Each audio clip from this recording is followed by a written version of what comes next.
একাদশীর পালন সঠিকভাবে না করলে আমাদের কী ক্ষতি হয় এবং কী শাস্তি তার আমরা পেয়ে থাকি আজ এই ভিডিওর মাধ্যমে জেনে নেব।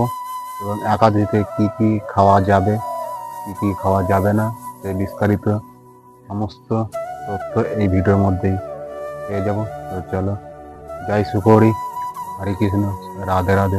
পঞ্চশস্যের মধ্যে পাপ পুরুষকে অবস্থান করতে ভগবান নির্দেশ দিয়েছেন। তো পঞ্চশস্য কি? পঞ্চশস্যগুলি হচ্ছে চাল, ডাল, ভুট্টা, গম এবং সরিষা। তো একাদশীতে কেউ যদি এই পঞ্চশস্য গ্রহণ করে তার ফলে সে ভয়ঙ্কর শাস্তি ভোগ করবে। চলুন আমরা এখন ওই ভয়ঙ্কর শাস্তিগুলো জানি। কি কি ভয়ঙ্কর শাস্তি আমাদেরকে ভোগ করতে হবে যদি আমরা একাদশী ব্রত পালন করতে না। যেহেতু পাপ পুরুষ একাদশীতে পঞ্চশস্যর মধ্যে অবস্থান করে, তাই আপনাকে পঞ্চশস্য গ্রহণ করলে ভ্রূণ হত্যা, গো হত্যা, ব্রহ্ম হত্যা, পিতৃহত্যা প্রভৃতি পাপ আপনাকে গ্রহণ করতে হবে। কেননা পাপ পুরুষের বিভিন্ন অঙ্গ, মাথা, গলদেশ প্রভৃতি এইসব পাপ দিয়ে গঠিত।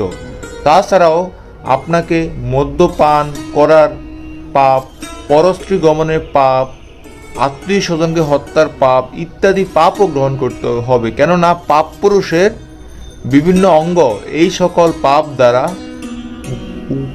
গঠিত। তাই আপনি কোনোভাবেই একাদশী তিথিতে পঞ্চশস্য গ্রহণ করবেন না। এখন আমরা জানি, বিভিন্ন শাস্ত্রের আলোকে জানি, বিভিন্ন শাস্ত্রের রেফারেন্স জানি কি বলা হয়েছে।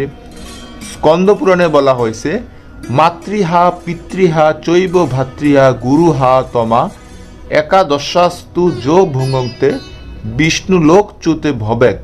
একাদশী দিনে কোনো ব্যক্তি আহার করলে বা কাউকে করালে সে মা হত্যাকারী, বাবা হত্যাকারী, ভাই হত্যাকারী, গুরুদেব হত্যাকারী, পাপী বলে পরিগণিত হয়। সেই ব্যক্তি বিষ্ণুধাম হতে বিচ্যুত হয়। ব্রহ্মচারী গৃহসেবা বানপ্রস্থ হতবা জ্যোতি একাদশ হি ভুঞ্জান ভূভক্তে গোমাংস মেবহি। ব্রহ্মচারী গৃহী বানপ্রস্থ বা জ্যোতি যে কেউ হোক না কেন একাদশীতে কোনো প্রকার আহার গ্রহণ করলে বা করালে তৎক্ষণাৎ গোমাংস খাওয়ার পাপ সঞ্চিত হয়। বিষ্ণু ধর্মোত্তরে এই সম্পর্কে স্পষ্টভাবে উল্লেখ করা হয়েছে।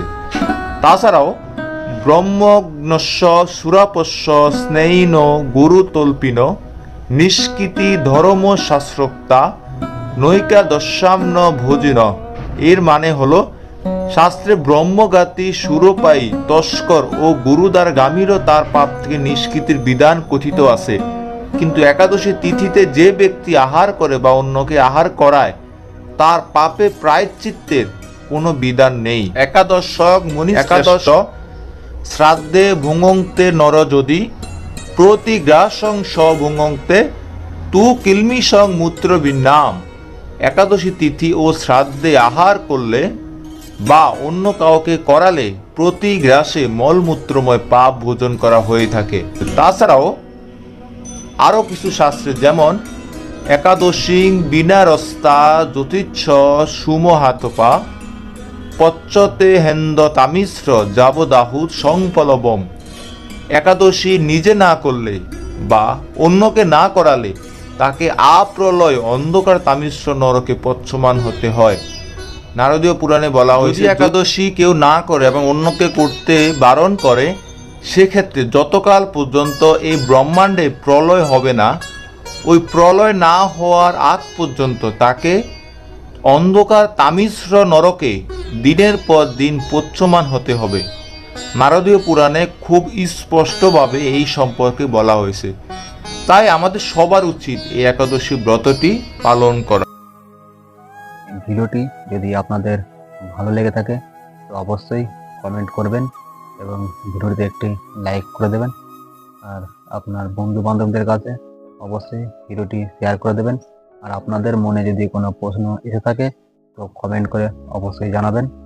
আর এরকম ধরনের ভিডিও পেতে সবার প্রথমে আমার চ্যানেলটি অবশ্যই সাবস্ক্রাইব করে রাখবেন। তো চলো, আজকে ভিডিওটি এখানেই শেষ করছি। আর কবে কি একাদশী জানতে হলে অবশ্যই কমেন্ট করতে হবে।